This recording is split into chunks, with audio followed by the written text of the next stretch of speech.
Hi, and welcome to a new episode of our podcast, Lead the Future, Create Create the Future. Wow. Actually, it's an unedited and honest conversation. I'm your host, Arjan Visser, and join me as a chat with my friend Ryan Rigterink on self-leadership, future, and peers. So, Ryan, thank you for being with me. And for those who don't know Ryan is the founder of Leaders Ops and a keynote speaker, navigating the intersection of purpose and profit for the future workplace. So, thank you for coming back, Ryan, on the podcast. Yeah, thanks for having me. Always enjoy our conversations. So, immediately dive in. When you talk about leadership in the context of purpose, profit, and the future of the workplace, how important is self actualization for you? Self-actualization, Maslow talks about it as the highest form of self, and it's a lot of people put different language to that, but I think more common language to that is probably clarity, right? Clarity for the future, clarity of who we want to become, and I think as we get more clear on who we are by design and who we are by experience, and how the experiences we want to have, but also the experiences we're giving other people, that's the perfect kind of pre-work to getting clarity on who we want to become. So I Yeah. think all those kind of work in synergy with each other, for lack of a better word. So. Well, when you say the highest form of self of development, would that mean that it is optional, or is it really beneficial, and actually the lack of it is painful or becomes painful? Yeah, I think yes to all those. Okay. It Okay. is optional. It is optional, but it is absolutely not the best experience, right? So even in the hierarchy of research that's been around for a long time, right? It is contextual. It's hard to focus on who we want to become when some of the other things are missing. But when we can actually engage with who we want to become and the future we want to create, it can reprioritize how we think about everything else, right? So it emphasizes our yeses and our nos that we make. It can help redirect and reprioritize where we spend our time and attention, perhaps where we work or who we connect with. I mean, it reshuffles the deck in a pretty significant way, depending on Yeah. what that is. So You use the trigger word prioritize, which immediately triggers my thinking about that's always the battle. Like we tend to say, we don't have time for it. Something else distracts. And then the coach in me says, it's not about time, it's about prioritize. So, how do you prioritize in your own life as a leader uh, this self actualization? so I make time for it. For one, that's probably the starting point that is most missing, right? Is the fact that it actually needs to be a priority on my schedule, and I connect with you and peers on that. I'm involved with coaching and mentors, and so being really proactive in that, in a number of different ways, with mastermind, with programs that help me continue to develop as a leader, to sequence and prioritize the activities based on how that continues to unfold. So it's not a it's changed over time, but it's evolving in sort of a experiment, like an ongoing experiment of what is needed and what I can surround myself and who I can surround myself with to really pursue that and to be as intentional as possible. And Mm, so I wouldn't say that it's a one size fits all. It's been different things in different seasons for me. So yeah, yeah, I understand that.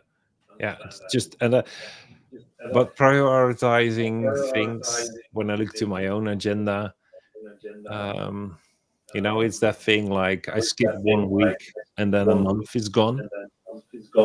So, do you yeah. have actual triggers that give you feedback on not getting that time out by accident? And how do you have a design um, for how you want to develop yourself? Yeah. So for me, this is, I'm far from perfectly executing on this, but the ideal is to set up and think through what's my perfect week and then experiment with that based on changing priorities over time. I also have weekly coaching that changes week to week, but it's set up to by topic and by things, so I can engage with that and continue to learn and stimulate my professional development. And then also, I have your mastermind that's like set time each week in my schedule that is it it's there, right? So it's something I don't have to think about.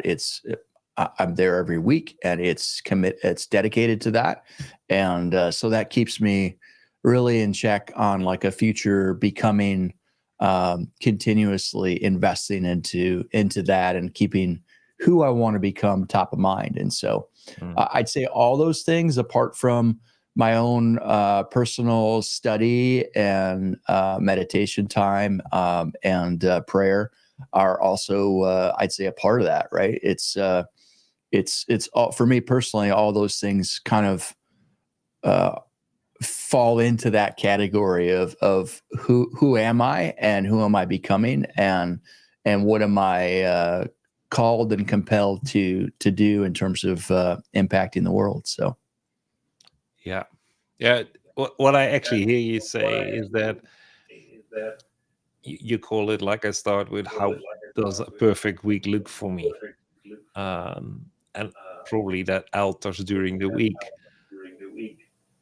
but every step, everything you do is contributing to who you want to become.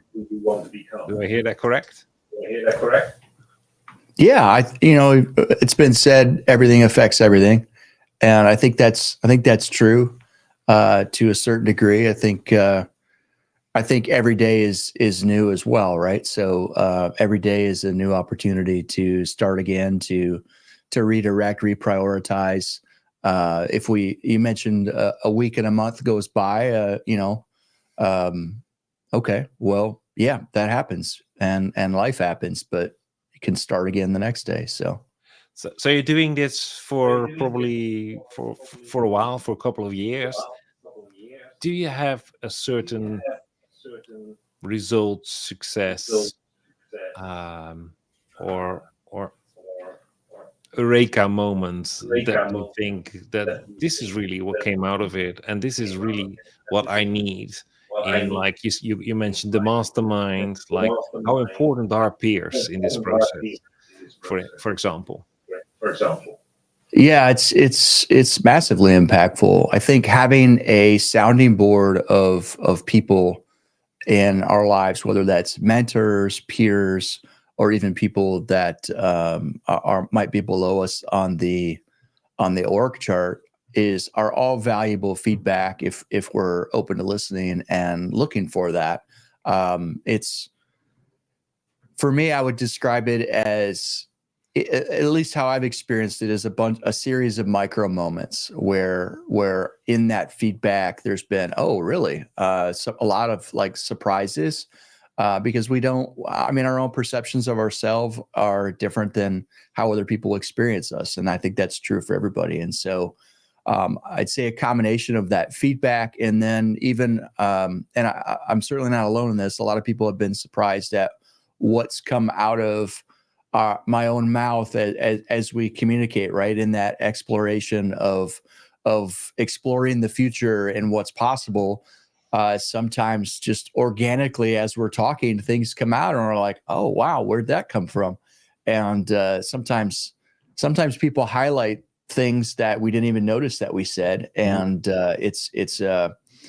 it's an earmark to give a little extra attention to and explore, and have people call out what they see within how we show up and what we say. And so yeah, it's been instrumental, feedback loop and exploration process that it's been fun. It's been freeing. I think you asked about kind of the results that I've experienced has been, I'd say, internal freedom, and also it's almost like been working a muscle of futurizing self and permission and exploration of what's possible. And that has, for me, that's been a process of just growth, accelerated growth over time, because futurizing is a skill, and it can be learned, and it's not, I don't think it's a skill we're taught in school or very few places in the professional world. So I think, we talk about goal setting, but it's futurizing is a different animal, different starting point, a different process. And so I think it's been good and freeing and accelerating. Yeah, that's my off the cuff answer. Feel free to, I don't know what of that stood out to you, or if anything, but I like that's been what my you, experience. yeah, So I like what you say about it's freeing, and it's a different skill set, it's a different muscle, and it's worth to develop. Um, and like you said, like goal setting, especially in the workplace, we hear it a lot, and it has definitely its place alongside other things, and one of them is definitely futurizing, because actually, and maybe there are people that think, oh, futurizing, what do you mean?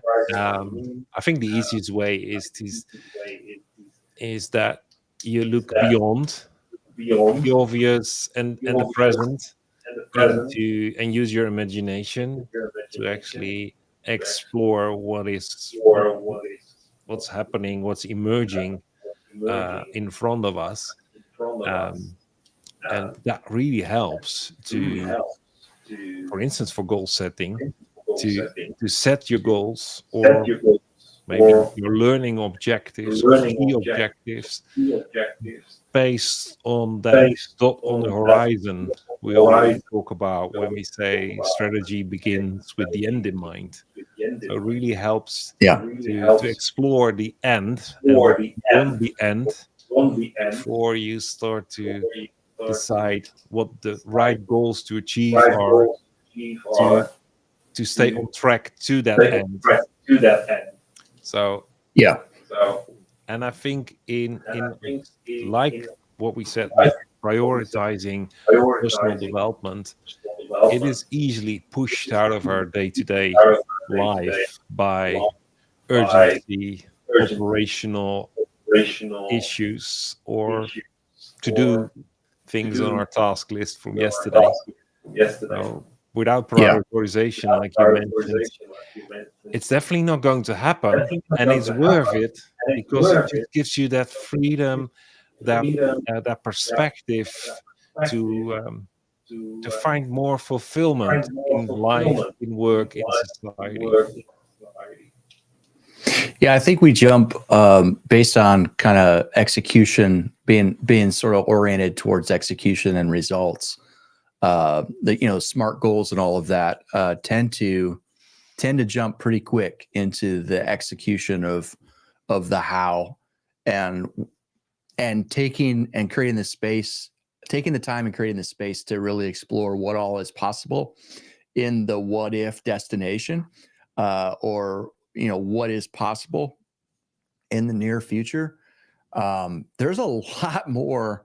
Like if we start asking ourselves questions, or as peers asking each other questions of what's really possible, and expanding and exploring that, it completely changes what goals are made and towards what end. And that's a much higher leverage of our time and energy and attention than jumping right into the execution SMART goal aspects of that. And so I think it's underrepresented for most professionals and most organizations, but it does expand potential, and it doesn't just accelerate people, it accelerates results because of the different starting point. Yes. Well, thank you, Ryan. And actually wrap up and invite our listeners to just give feedback or ask questions. Like you can direct message us or just leave a comment below the streaming or the podcast. But also there's an invitation for you to join such a peer group to experiment and experience what it means to have feedback from peers, having no stake in where you're at or where you are going, but really are on the same journey to find out who they can become, what they're called to do, to find fulfillment in life, in work. So if you want to join, just use the link that is shown in the screen, businessrevivalists.com/mastermind/guest, and just sign up for one of the guest sessions and sit in and have an enriching experience in that space we talked about. So Ryan, thank you. Thank you for your time. Absolutely. Thanks for having me on. Good morning, afternoon, like we are in different zones, and I'm looking forward to have you again on the podcast. Thank you very much. Thank you for having me.